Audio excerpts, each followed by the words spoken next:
Words can hurt more deeply than any sharp knife or blade ever could. When Audrey's mean boyfriend trapped her in a busy VIP lounge and quietly told her that her chubby body was ruining his image, she felt completely broken inside. She did not know that the most powerful and feared person in the whole city was hiding nearby in the dark shadows. He was listening carefully and waiting for the right moment to come and protect her. Toxic relationships do not usually begin with loud fights or broken things flying around. Instead, they start in small, quiet ways. There are soft comments here and there, and over time, they slowly break down a woman's belief in herself. For Audrey Evans, who was 26 years old and worked as an architectural draftswoman in the busy downtown area of Chicago, this slow breaking had been going on for 2 very painful years.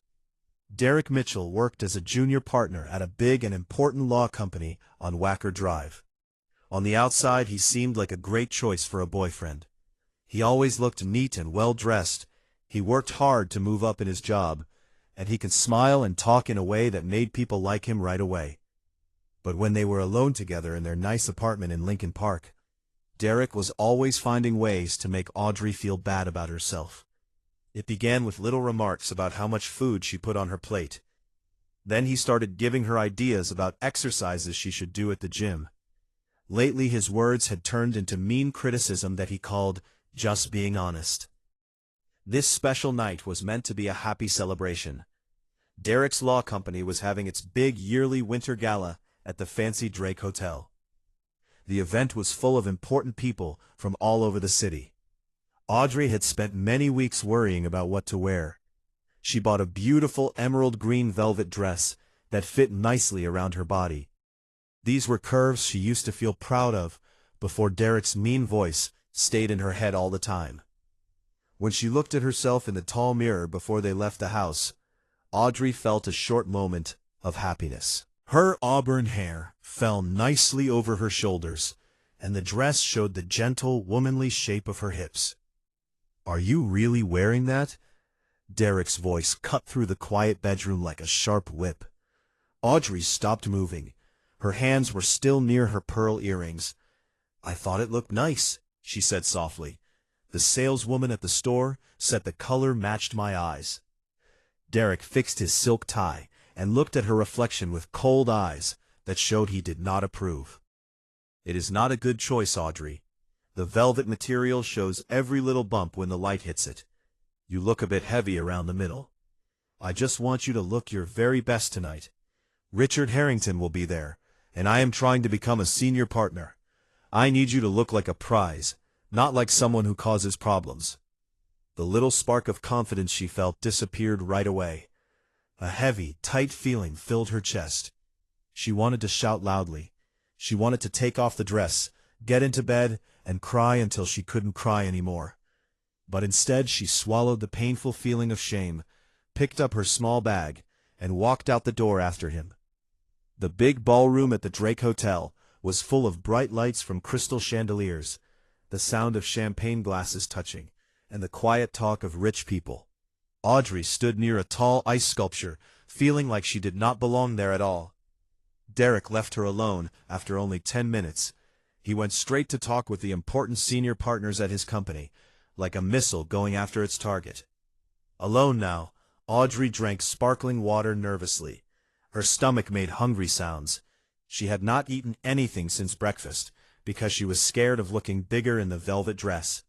Soon, a waiter walked by with a shiny tray of small beef Wellington appetizers.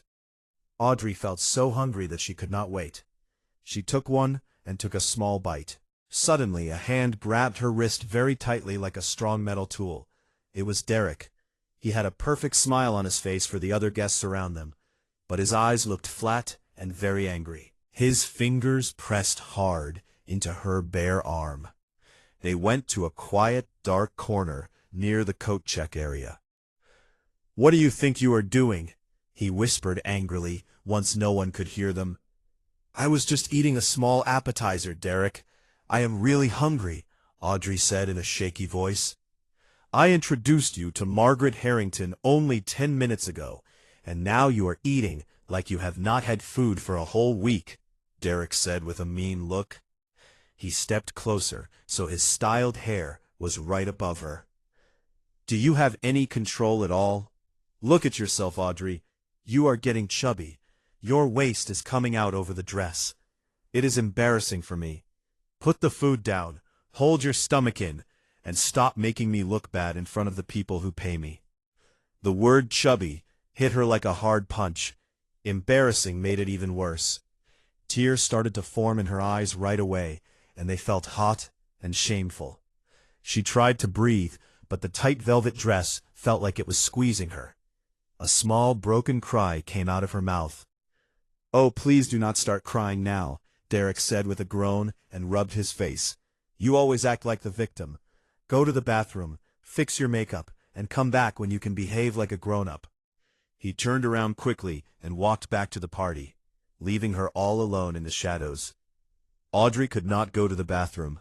She did not want to see the bright lights there or the looks from other women. Feeling crushed by his cruel words, she pushed open some heavy glass doors and stepped onto a quiet stone terrace that looked out over Lake Michigan. The cold December wind blew through her hair and stung her bare arms, but she liked the freezing feeling. It helped her feel more real compared to the burning shame inside her chest. Audrey held on to the stone railing and leaned over it. The tears finally came down and ruined her nice makeup. She cried for the happy girl she used to be, the one who loved her own body, laughed with a big sound, and ate food without counting every calorie. She cried because she felt she was not strong enough to leave Derek. Tears are too special to waste on a man who thinks like a small bug. The voice came from the darkest part of the terrace. It was a deep, rich man's voice, smooth like old drink, and full of quiet but strong power. Audrey gasped and turned around fast, while wiping her eyes. "Who is there? I thought I was by myself." A tall figure stepped out from the shadows into the soft moonlight. Audrey's breath stopped for a moment. He was the most scary and beautiful man she had ever seen.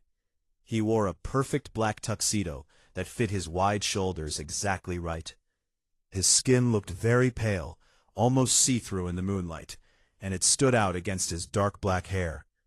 But his eyes were what held her still. They were a bright amber color, shining with strong focus, like a hunter. Every part of her body told her to run away, but she could not move even one step. This was Nico Ashford. Audrey knew his name from magazine covers and quiet talks among rich people in Chicago. He was the hard-to-find boss of Ashford Holdings. He was a very rich man who bought and sold businesses and owned many big buildings. People said he stayed away from others, was rarely seen in photos, and could be very tough in his work. "Forgive me for coming in like this," Nico said in a low voice, as he moved closer with smooth steps that made no sound on the stone. "I came out here to get away from boring talk, but instead I found something sad happening in my quiet place." Audrey crossed her arms over her chest. She felt very aware of her body now, because of Derek's mean words still ringing in her head. I'm sorry, Mr. Ashford. I will go back inside." "Stay right where you are," Nico said. It was not a question. It was a strong order that she felt deep inside. He stopped very close to her, less than 1 foot away. Up close, he felt huge and powerful. He smelled like cold rain, wood from trees, and something sharp, like the air before lightning hits. "I heard what he said to you," Nico told her softly. His amber eyes looked down at her waist for a moment, then back up to her face with tears. There was no bad judgment in his look, only strong anger aimed completely at Derek. Audrey looked away because she felt ashamed. "You should not have heard that. It is my fault. I gained some weight this year, and he is just stressed about his promotion," Nico finished, with a low sound like a big cat warning someone. He reached out with his long fingers and gently lifted her chin so she would look at him. When his skin touched hers, Audrey made a surprised sound. He felt very cold, like dry ice, but the cold sent a strong, warm spark down her back. The moment his fingers touched her jaw, her heart beat faster and harder in her throat. Nico's eyes got bigger, and the black part grew until his eyes looked almost completely dark. He stared at the spot on her neck, where her blood moved fast. The look in his eyes showed such strong hunger that Audrey felt warm all over her body.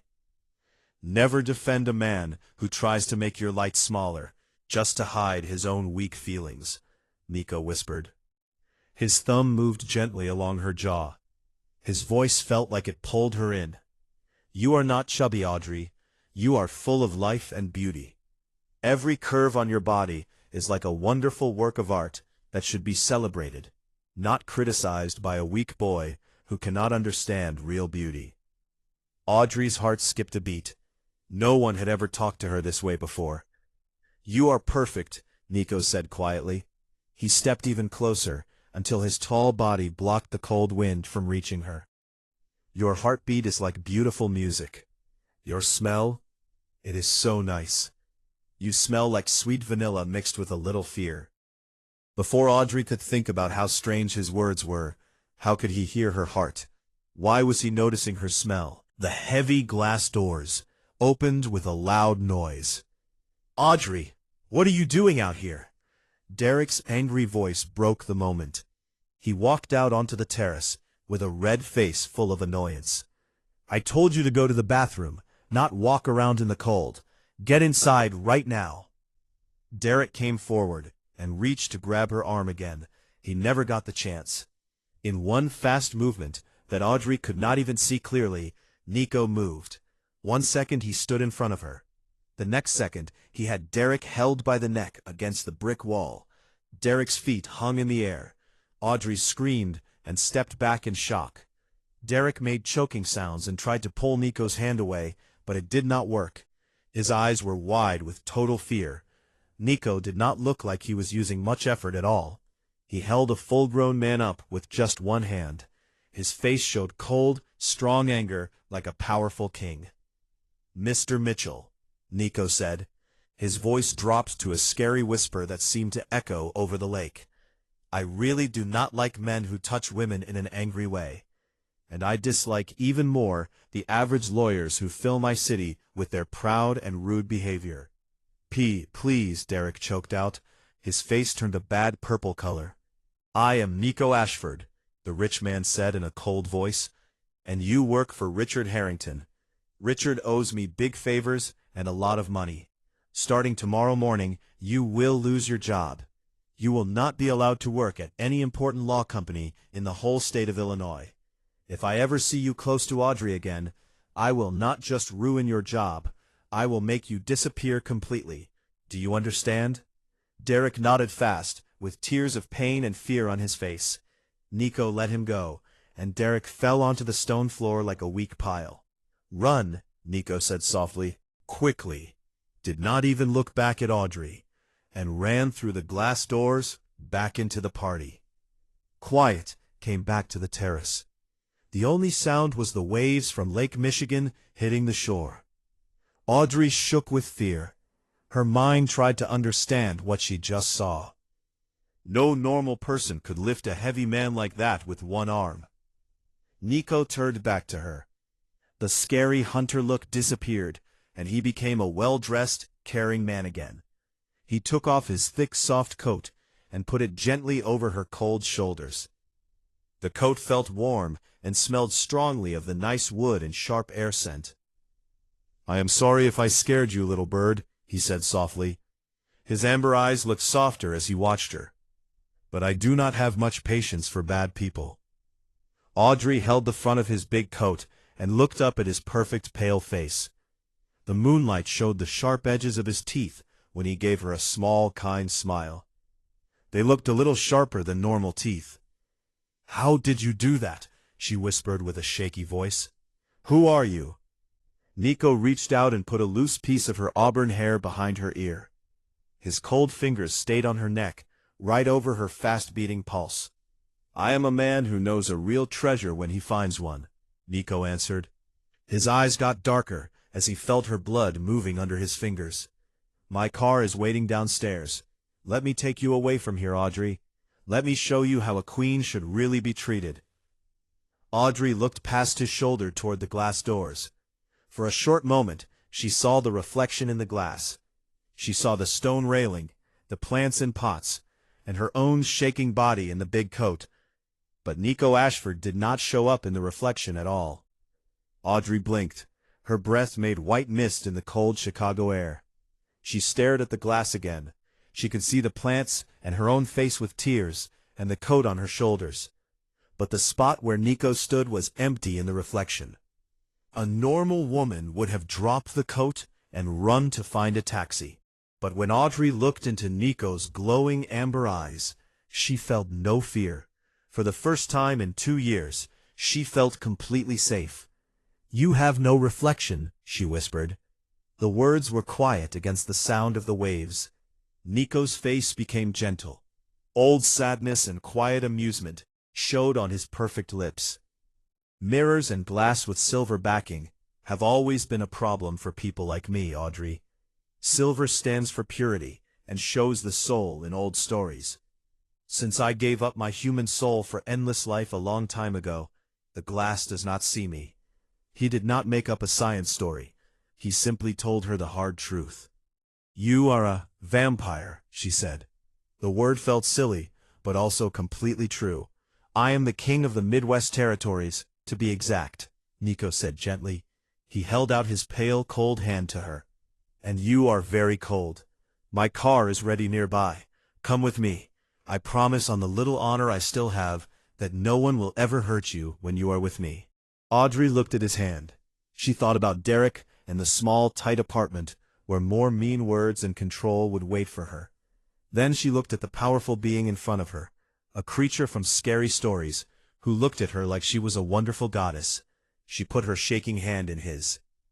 The warm inside of his fancy black car felt wonderful after the cold. Nico's quiet driver, a tall man named Alistair, drove them through the icy streets of Chicago easily. They arrived at a private garage under the Tribune Tower, a strong building with old-style design and modern rich people living there. When the special elevator opened into Nico's top-floor home, Audrey made a surprised sound.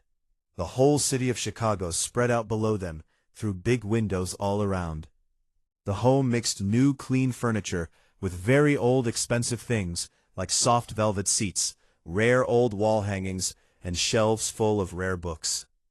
"Make yourself feel at home," Nico said quietly while taking his coat back. "I asked my personal cook to prepare food. You said you were hungry." Soon the big marble table had a wonderful meal.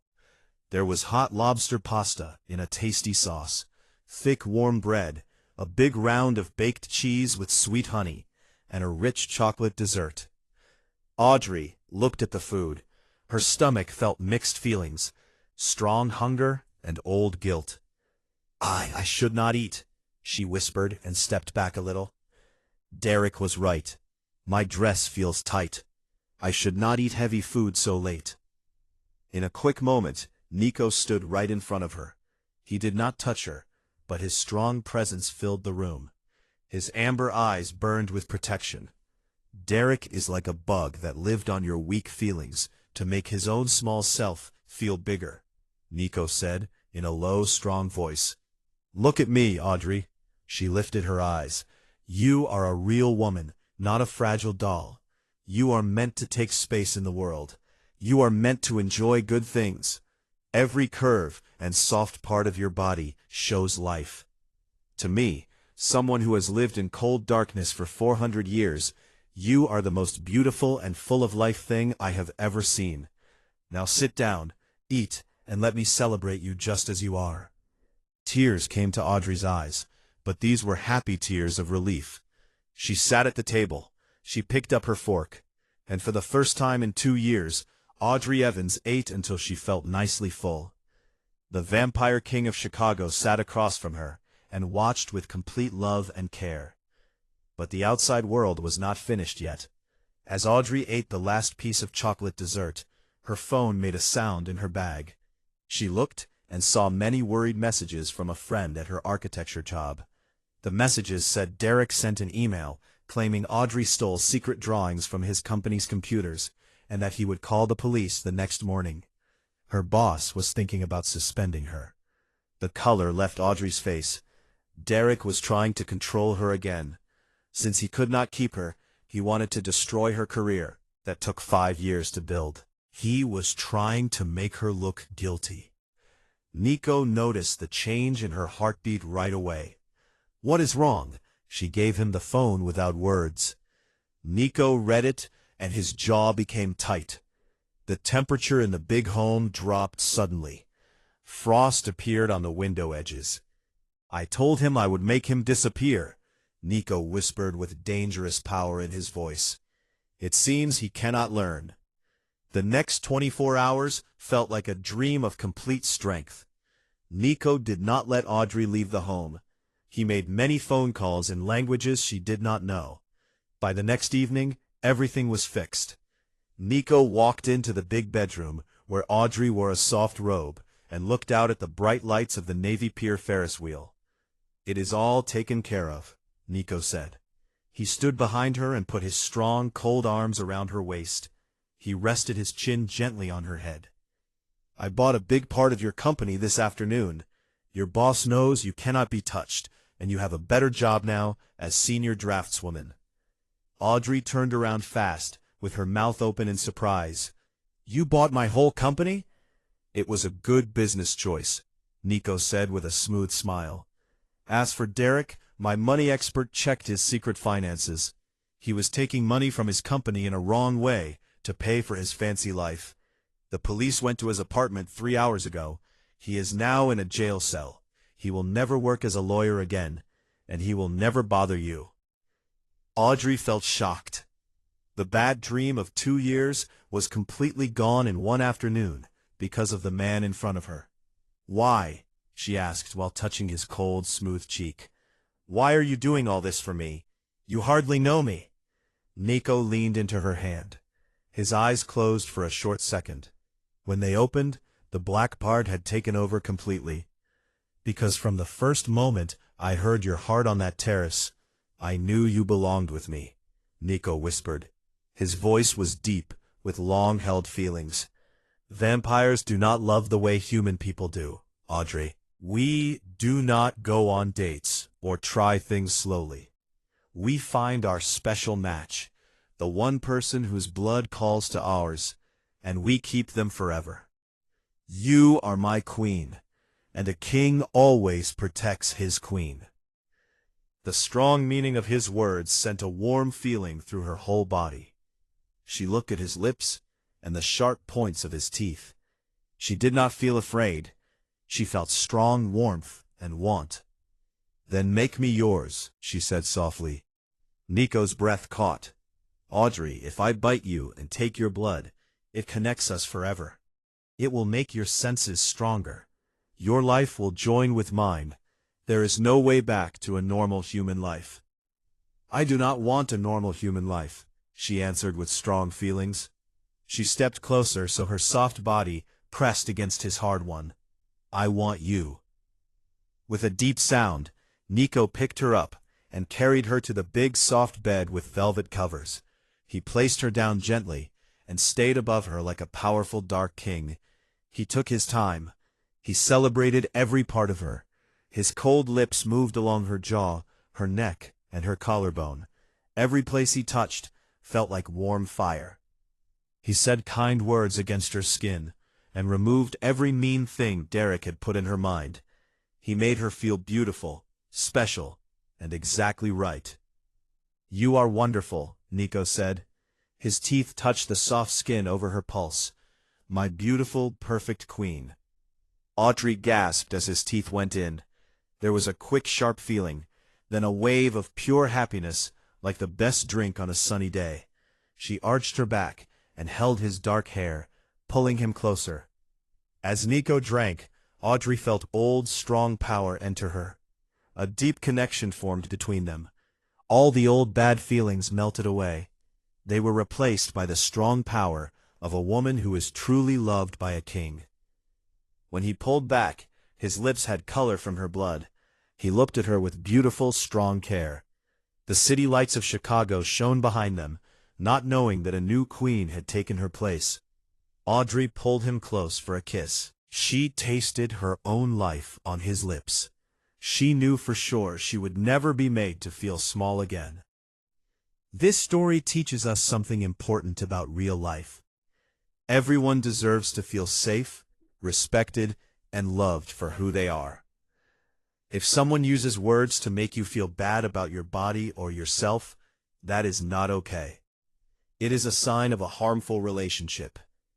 You can choose to believe in your own worth, surround yourself with people who lift you up, and remember that true strength comes from kindness, to others, and especially to yourself. Learning to recognize these signs early can help protect your heart and build a happier life.